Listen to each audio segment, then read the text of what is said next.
Ya, seolah-olah saudara itu dicari-cari kesalahannya seperti itu. Di sini untuk saudara tahu saja bahwa sidang ini tidak terpengaruh dengan apa-apa.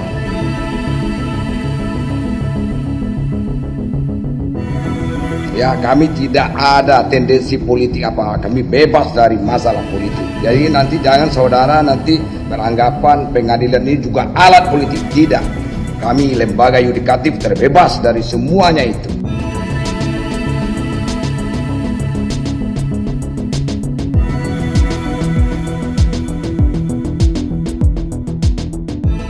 Nah, ini memang agak gimana gitu ya. Ini kalau bahasa Jawanya sih isu dele sore tempe ya. Di sini padahal pada 5 Juli 2023 ada berita yang berjudul Johnny G. Plate mulai tabuh genderang perlawanan, ungkit arahan Jokowi dan bantah terima uang. Tetapi di sini pada 6 Juli 2023 di sini ada berita yang berjudul pengacara Johnny G. Plate bantah seret nama Jokowi di kasus dugaan korupsi BTS Kominfo. Dan ini bahkan juga dikomentari oleh Kang Manto. Kemarin tahu, sekarang tempe. Inilah mental-mental koruptor. Setiap hari pengakuannya berbeda-beda, tergantung pembisik berjanggut.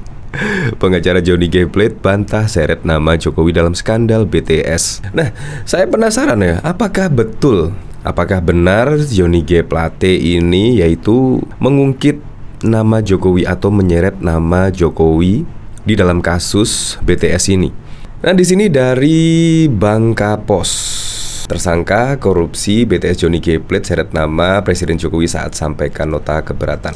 Nah, di sini yaitu Menteri Komunikasi dan Informatika nonaktif Johnny G. Plate ditetapkan sebagai tersangka pada 17 Mei yang lalu. Penetapan tersangka itu terkait kasus dugaan korupsi penyediaan menara BTS 4G dan infrastruktur pendukungnya 1, 2, 3, dan 5 Bakti Kominfo tahun 2020-2022.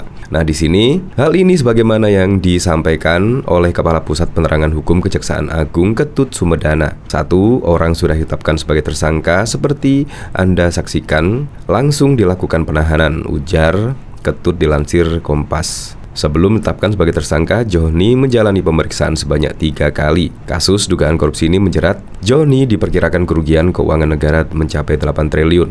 Nah, dari sini dalam menyampaikan nota keberatan tersebut, Johnny G. Plate menyeret nama Presiden Joko Widodo. Johnny G. Plate membantah dakwaan Jaksa Penuntut Umum JPU terkait peningkatan jumlah target pembangunan menara BTS 4G Kominfo. Diberitakan JPU sebelumnya menyebut Johnny G. Plate menyetujui perubahan target pembangunan menara BTS 4G dari 5.052 site desa menjadi 7.904 site desa pada 2021 sampai 2022 tanpa melalui studi kelayakan. Padahal kata Johnny, adanya peningkatan target pembangunan BTS 4G Kominfo tersebut merupakan arahan dari Presiden Joko Widodo atau Jokowi. Nah, dari sini tiba-tiba ada berita yaitu kuasa hukum Johnny G. Plate bantah seret nama Jokowi dalam kasus korupsi BTS. Ya, kalau arahan Presiden Joko Widodo jelas lah, yaitu untuk membangun BTS 4G lah di desa-desa tertinggal atau apalah.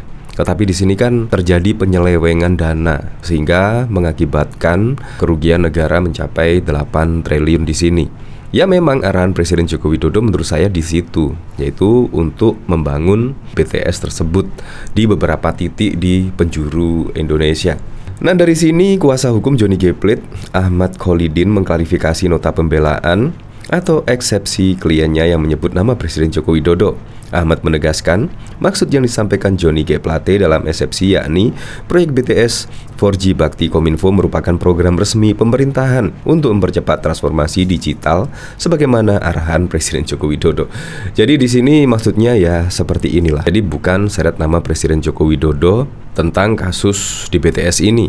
Di sini bahkan juga langsung disanggah oleh kader PDIP. Gak mungkin diperintah untuk korupsi, ya jelas gak mungkin lah. Kalau Presiden Joko Widodo itu inginnya ya mempercepat pembangunan tersebut, bukan malah ya diselewengkan, gak mungkin lah. Bahkan di sini DPP PDIP buka suara terkait eksepsi atau nota keberatan tersangka Johnny G. Plate dalam kasus korupsi BTS Kominfo. Eksepsi itu menyeret nama Presiden RI Joko Widodo. Ketua Bapilu Bambang Wuryanto alias Pacul membantah Jokowi menyuruh mantan Menteri Komunikasi dan Informatika tersebut Johnny G. Plate untuk korupsi. Dari sini saya penasaran ya, kira-kira komentar-komentarnya seperti apa ya kira-kira ya. Dari sini yaitu ketika pada 5 Juli lalu ada berita yang menyebut ungkit arahan Jokowi dan bantah terima suap. Tetapi pada tanggal 6 Juli, pengacara Johnny G. Plate membantah, yaitu menyeret nama Jokowi di kasus dugaan korupsi BTS Kominfo. Di sini dari Ganesh Saputra. Kalau kemarin tahu sekarang tempe, jelas khas kadrun. Gonggong dulu, kicep kemudian. Suka-suka dia aja lah. Tambahin aja dakwaannya tuh sebar hoax dan fitnah. Kasihan, mental kerupuk elu aja yang cuma modal baca judul berita. Makanya kalau ada berita-berita cari dulu kebenarannya, minimal video ucapan yang bersangkutan. Gunakan internet untuk hal-hal yang positif, jangan cuma buat nonton ver. Itu sinyal-sinyal meleyot dan segera nyanyi. Nggak lawyer, ya nggak si Johnny. Memang sih saat ini yang paling menghebohkan adalah ya skandal dugaan kerugian negara dalam kasus BTS tersebut. Nominalnya sangat luar biasa ya, 8 triliun. Jadi di sini ya wajar lah kalau kasus ini sangat disorot oleh masyarakat Indonesia. Kemana alirannya, siapa saja yang menikmati aliran dana tersebut. Katanya sih 3 parpol, tetapi ya harus dibuktikan lah di pengadilan. Semoga saja kasus ini cepat terang benderang ya, apalagi akan mendekati pemilu 2024. Kalau tidak segera dikelirkan, maka akan ada partai atau nama capres tertentu yang akan dirugikan dalam kasus ini. Ya menurut saya seperti itu. Apakah ada perintah misalnya, mohon maaf, misalnya perintah, hey kamu ini lakukan korupsi. Ya nggak mungkin ya toh. Ngawur itu, kata Pacul di gedung DPR Jakarta Pusat pada Rabu 5 Juli 2023. Ia mengatakan Jokowi sebagai seorang presiden tentu wajar memberikan perintah kepada menterinya. Namun dia meyakini perintah Jokowi kepada Plate itu bukan untuk melakukan korupsi. Ya memang sih, karena dalam kasus ini juga terjadi gaibah publik ya. Padahal ini juga sudah kasus lama, tetapi karena ditetapkan tersangkanya Johnny G. Plate ini, apalagi juga selaku kader Nasdem, di mana Nasdem juga saat ini sudah mendeklarasikan Anies Baswedan sebagai calon presiden. Jadi banyak lah, yaitu goreng-gorengan dari pendukung Anies Baswedan atau siapapun, yaitu gara-gara ditetapkannya tersangka Johnny G. Plate ini, yaitu untuk menjegal Anies Baswedan di Pilpres 2024. Padahal kalau dilihat dari berita-berita yang ada, ini menurut saya sih murni penegakan hukum, bukan untuk menjegal Anies atau apalah. Ini benar-benar murni penegakan hukum. Jadi menurut saya jangan dipelintir-pelintir apapun dan semacamnya ya. Jadi yang melakukan hal seperti ini justru malah tidak merasa bersalah karena merasa terzolimi. Menurut saya juga aneh ya, sudah melakukan tindakan korupsi tapi malah dibela-bela.